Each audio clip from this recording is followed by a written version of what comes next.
It's just a special place that people can relax and unwind and enjoy the scenery. They drop down off the big hill, they drop down into the park, and it's like they leave their troubles behind. Well, because of the water supply, because of the Roaring River Spring itself, settlers found this area in the 1800s. In 1928 is when Roaring River State Park was created, and then in 1933 is when the Civilian Conservation Corps, or the CCC boys, showed up and started building a lot of the structures and facilities that we see in the park today. After they got their barracks built and had a place to stay, they immediately started building roads, trails, and other buildings in the park. We have 7 trails in the park with over 12.5 miles of trails. Fire Tower Trail is our longest trail in the park, and when you go up there, you climb the fire tower, and it takes you almost to the top of the trees. The first hatchery was built in 1910, and it was washed out in a flood. And then in the 30s, the CCC came in, built the modern-day fish hatchery that we have right now. A lot of the stonework, the raceways, the spring pool around Roaring River Spring itself, that was all constructed by the CCC. Here, what we do is we'll raise about 220,000 12.5-inch fish a year. And then basically every day we feed the fish twice a day. And then once or twice a week we'll do various activities, from splitting a pool of fish that's a little high in the capacity to pumping a pool of fish over to get ready to stock out in the river.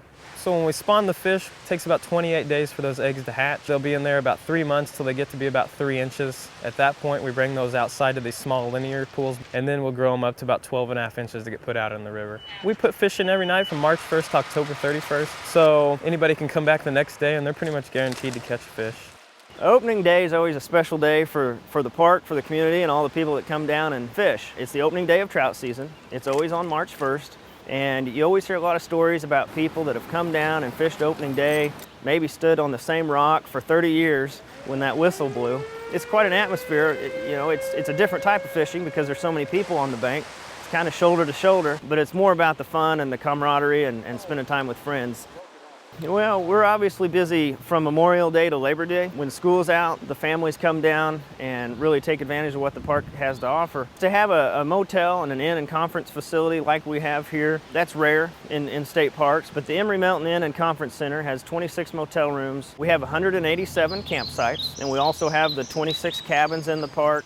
It's nice to see a kid come out or a school group come out that people haven't had a lot of experience out in the wild or the wilderness. They come out, catch their first fish, and to see someone get that, it's really exciting. Especially in the fall, you get a lot of the color change on the leaves. I'd say it's one of the best destinations in the nation to come look at the changing fall colors. Just seeing the public come in and the joy and the satisfaction that those people get catching those fish, it really brings a smile to your face. We know that what we're providing is special. And we're providing a place for people to get away, relax, create those family memories. So many people are returning to Roaring River just to get back to nature, to relive some of those memories that they created with their parents and grandparents and great-grandparents. The place holds a lot of memories for a lot of folks. So many different areas of the park that are pretty and scenic in their own way. This area right here behind me is an area I like to pull into each morning and just kind of stop and look up at the river and think about what it is we're doing here and what it is we're trying to preserve and protect.